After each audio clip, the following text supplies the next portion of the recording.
Hi friends, ನಮಸ್ಕಾರ ಎಲ್ಲರಿಗೂ. ಈ ಒಂದು ವಿಡಿಯೋದಲ್ಲಿ SRI ಸಬ್ಮಿಟ್ ಮಾಡುವ ಕೊನೆಯ ದಿನಾಂಕವನ್ನು ತಿಳಿಸ್ಕೊಡ್ತಾ ಇದ್ದೀನಿ. SRI ಫಾರ್ಮನ್ನು ನೀವು ಸಬ್ಮಿಟ್ ಮಾಡಿಲ್ಲ ಅಂದರೆ ಅದರ ಪರಿಣಾಮ ಏನಾಗುತ್ತೆ ಮತ್ತು ನೀವೇನಾದರೂ SRI ಫಾರ್ಮ್ ಕೊಟ್ಟಿಲ್ಲ ಅಂದರೆ ಕೂಡಲೇ ಏನು ಮಾಡಬೇಕು ಅನ್ನೋದು ಕೂಡ ಈ ವಿಡಿಯೋದಲ್ಲಿ ಸಂಪೂರ್ಣದ ಮಾಹಿತಿಯನ್ನು ಕೊಡ್ತಾ ಹೋಗ್ತೀನಿ ಸ್ನೇಹಿತರೆ.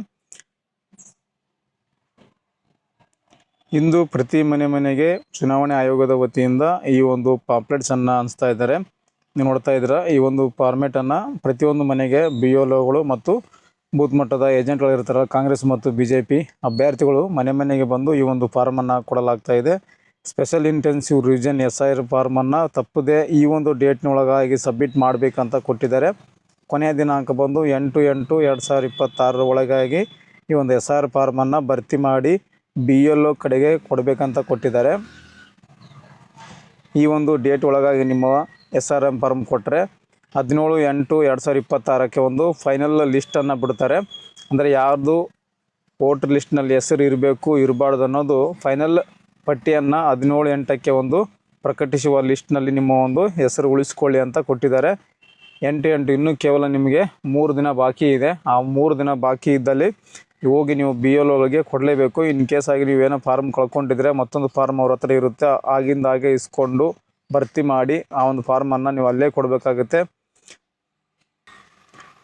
ಹಾಗೂ ಇನ್ ಕೇಸ್ ನೀವೇನಾದರೂ SRI ಫಾರ್ಮಲ್ಲಿ ಏನಾದರೂ ತಪ್ಪು ಮಾಹಿತಿ ನೀಡಿದ್ದೇ ಆಗಿರಲಿ ಅಥವಾ ಮಿಸ್ಟೇಕ್ ಏನು ಮಾಡಿದರೆ ತುಂಬುವಾಗ, ಸೊ ಅಂಥ ಸಂದರ್ಭದಲ್ಲಿ ನಿಮಗೊಂದು ನೋಟಿಸ್ ಬರುತ್ತೆ. BLO ಕಡೆಯಿಂದ ನೋಟಿಸನ್ನು ಜಾರಿ ಮಾಡ್ತಾರೆ. ಇಲ್ಲಿ ಕೊಡ್ತಿರೋ ನೋಡಿ, ಕರಡು ಮತದಾರ ಪಟ್ಟಿ ಪ್ರಕಟವಾದ ನಂತರ ಅಗತ್ಯವೆಂದು ಕಂಡು ಬಂದಲ್ಲಿ ಭಾರತ ಚುನಾವಣಾ ಆಯೋಗವು ಮತಗಟ್ಟೆ ಮಟ್ಟದ ಅಧಿಕಾರಿ BLO ಮೂಲಕ ನೋಟಿಸ್ ನೀಡಿ ಹೆಚ್ಚುವರಿ ಮಾಹಿತಿಯನ್ನು ಕೇಳಬಹುದು ಅಂತ ಕೊಟ್ಟಿದ್ದಾರೆ. ನಿಮ್ಮ ಒಂದು ಫಾರ್ಮ್ ಇನ್ಕಂಪ್ಲೀಟ್ ಆಗಿದ್ದರೆ, ಸಂಪೂರ್ಣವಾಗಿ ಇದ್ದಿದ್ದಿಲ್ಲ, ಕರೆಕ್ಟಾಗಿ ತುಂಬಿದ್ದಲ್ಲಿ ನೀವು ಅಂದರೆ BLO ಕಡೆಯಿಂದ ನೋಟಿಸ್ ಬರುತ್ತೆ. ನಿಮಗೆ ನೋಟಿಸ್ ಯಾಕೆ ಬರುತ್ತಪ್ಪ ಅಂದರೆ, ಚುನಾವಣಾ ಆಯೋಗ ಸಂದರ್ಭದಲ್ಲಿ ಸೂಚಿಸಿರುವ 11 ದಾಖಲೆಗಳಲ್ಲಿ ಯಾವುದಾದ್ರೂ ಒಂದು ದಾಖಲೆಯನ್ನು ಅನ್ವಯಿಸುವಲ್ಲಿ ಮಾನ್ಯ ಜಾತಿ ಪ್ರಮಾಣಪತ್ರ ಸೇರಿದಂತೆ ದಾಖಲೆಗಳನ್ನು ಸಲ್ಲಿಸುವ ಮೂಲಕ ತಮ್ಮ ಅರ್ಹತೆಯನ್ನು ದೃಢೀಕರಿಸಬಹುದು. ಈ ಪ್ರಕ್ರಿಯೆಯನ್ನು ಇನ್ನಷ್ಟು ಸುಲಭಗೊಳಿಸಲಾಗಿದೆ ಅಂತ ಕೊಟ್ಟಿದ್ದಾರೆ. ಅಗತ್ಯ ದಾಖಲಾತಿ ನೀವು SC ST ಆಗಿದ್ದರೆ ಜಾತಿ ಪ್ರಮಾಣಪತ್ರ ಕೂಡ ಕೊಡ್ಬೋದು. ಅದರ ಬದಲಾಗಿ ಇನ್ನಿತರ ಡಾಕ್ಯುಮೆಂಟ್ ಇದ್ದಾವೆ, ಆ ಡಾಕ್ಯುಮೆಂಟನ್ನು ನೀವು ಕೊಡಬೇಕಾಗುತ್ತೆ. ಆ ಡಾಕ್ಯುಮೆಂಟ್ ಯಾವ್ಯಾವ ಅಂತ ಇವಾಗ ನಿಮಗೆ ಒಂದೊಂದಾಗಿ ಹೇಳ್ತಾ ಹೋಗ್ತೀನಿ. ಆ ಡಾಕ್ಯುಮೆಂಟ್ಗಳಲ್ಲಿ ಯಾವುದನ್ನ ಒಂದು ನೀವು ಡಾಕ್ಯುಮೆಂಟನ್ನು ಕೊಟ್ಟು ನಿಮ್ಮ ಒಂದು ಮತದಾರರ ಪಟ್ಟಿಯನ್ನು ಹೆಸರನ್ನು ಈ ಒಂದು ಲಿಸ್ಟಲ್ಲಿ ಉಳಿಸ್ಕೋಬೇಕಾಗುತ್ತೆ. ಪ್ರತಿ ಮನೆಗೂ ಕೂಡ ಜಾತಿ ಪ್ರಮಾಣಪತ್ರ ಕೂಡ ಕೊಡಲಾಗ್ತಾ ಅಂತ ಅಪ್ಡೇಟಲ್ಲಿ ಕೊಟ್ಟಿದ್ದಾರೆ. ಇವಾಗ ಏನು ನೋಡ್ತಾ ಇದ್ದೀರಾ, ಮತದಾರರ ಅರ್ಹತೆ ಸಾಬೀತುಪಡಿಸಲು ಅಗತ್ಯವಿರುವ ದಾಖಲೆ ಪಟ್ಟಿ. ಈ ಒಂದು ದಾಖಲೆಗಳನ್ನು ನೀವು ಕೊಡಬೇಕಾಗುತ್ತೆ. ಯಾವುದೇ ಕೇಂದ್ರ ಸರ್ಕಾರ ಮತ್ತು ರಾಜ್ಯ ಸರ್ಕಾರ, ಸಾರ್ವಜನಿಕ ವಲಯ ಉದ್ಯಮ, ಕಾಯಂ ಉದ್ಯೋಗಿ ಅಥವಾ ಪಿಂಚಣಿದಾರರಿಗೆ ನೀಡಿರುವ ಯಾವುದೇ ಗುರುತಿನ ಚೀಟಿ ಅಥವಾ ಪಿಂಚಣಿ ಸಂದಾಯ ಆದೇಶ ಕೊಟ್ಟಿರೋ ಪಿಂಚಣಿ ಆರ್ಡರ್ ಕಾಪಿ ಕೂಡ ಕೊಟ್ಟರೆ ನಡೀತೆ ಅಂತ ಕೊಟ್ಟಿದ್ದಾರೆ. ಮತ್ತು ಪಿಂಚಣಿ ಗುರುತಿನ ಚೀಟಿ, ಪೆನ್ಷನ್ ಕಾರ್ಡ್ ಅಂತ ಏನು ಕರಿತೀವಿ, ಆ ಪೆನ್ಷನ್ ಕಾರ್ಡ್ ಕೂಡ ಕೊಟ್ಟರೆ ನಡೀತೆ ನಿಮಗೆ. ಭಾರತದಲ್ಲಿ 1787ಕ್ಕೂ ಮುಂಚೆ ಸರ್ಕಾರ ಅಥವಾ ಸ್ಥಳೀಯ ಪ್ರಾಧಿಕಾರಗಳು, ಬ್ಯಾಂಕ್ಗಳು, ಅಂಚೆ ಕಚೇರಿ, ಜೀವ ವಿಮಾ ನಿಗಮ, ಸಾರ್ವಜನಿಕ ವಲಯ ಉದ್ಯಮಗಳು ನೀಡಿರುವ ಯಾವುದೇ ಗುರುತಿನ ಚೀಟಿ ಪ್ರಮಾಣಪತ್ರವನ್ನು ದಾಸ್ತಾವೇಜು ಕೊಡಬೇಕಂತ ನೋಡಿ.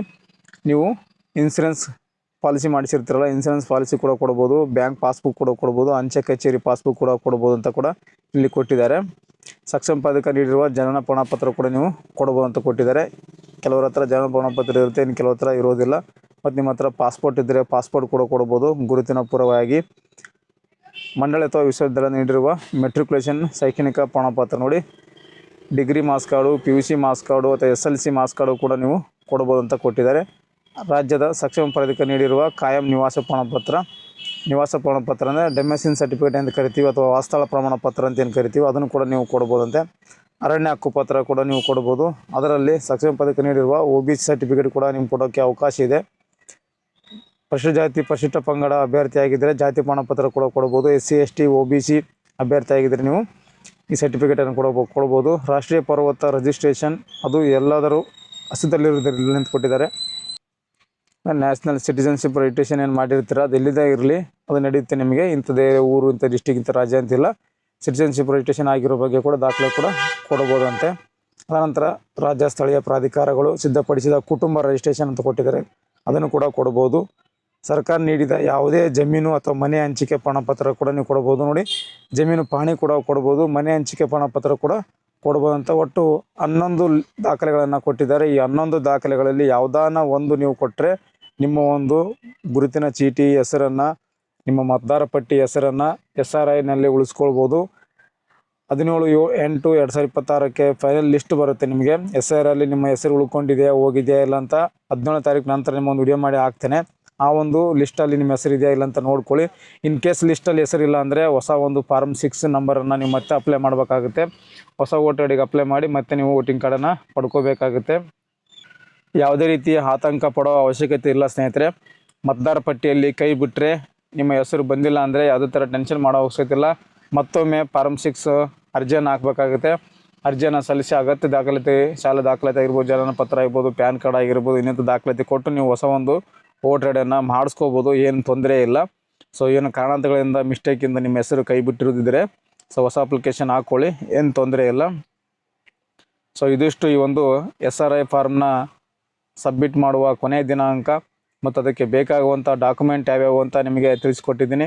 ಈ ಒಂದು ಮಾಹಿತಿ ನಿಮಗೆ ಉಪಯುಕ್ತ ಆಗಿದೆ ಅಂತ ಅನ್ಕೊತೀನಿ ಸ್ನೇಹಿತರೆ. SRI ಫಾರ್ಮ್ ಬಗ್ಗೆ ಏನಾದರೂ ಡೌಟ್ಸ್ಗಳಿದ್ದರೆ, ಏನಾದರೂ ಕ್ವಶನ್ ಕೇಳೋದಿದ್ದರೆ, ಎನಿ ಡೌಟ್ಸ್ ಇರಲಿ, SRI ಬಗ್ಗೆ ಇರಲಿ ಅಥವಾ ಚುನಾವಣಾ ಆಯೋಗದ ಬಗ್ಗೆ ಅಥವಾ ಚುನಾವಣಾ ಚೀಟಿ ಬಗ್ಗೆ ಯಾವುದೇ ಒಂದು ಆನ್ಲೈನ್ ಅಪ್ಲಿಕೇಶನ್ ಬಗ್ಗೆ ಮಾಹಿತಿ ಬೇಕು ಅಂದರೆ ಕಮೆಂಟ್ ಮಾಡಿ. ಕಮೆಂಟಲ್ಲಿ ನಿಮಗೆ ಉತ್ತರನ ಕೊಡ್ತೇನೆ. ನೆಕ್ಸ್ಟ್ ವಿಡಿಯೋದಲ್ಲಿ ಮತ್ತೊಂದು ಮಾಹಿತಿಯೊಂದಿಗೆ ಮತ್ತೊಂದು ವಿಡಿಯೋದಲ್ಲಿ ನಿಮ್ಮನ್ನು ಭೇಟಿ ಆಗ್ತೀನಿ. ನಮ್ಮ ವಿಡಿಯೋಸನ್ನು ನೋಡ್ತಾ ಇರಿ, ಸಪೋರ್ಟ್ ಮಾಡಿ ಅಂತ ಹೇಳ್ತಾ ಥ್ಯಾಂಕ್ಸ್ ಫಾರ್ ದ ವಾಚಿಂಗ್.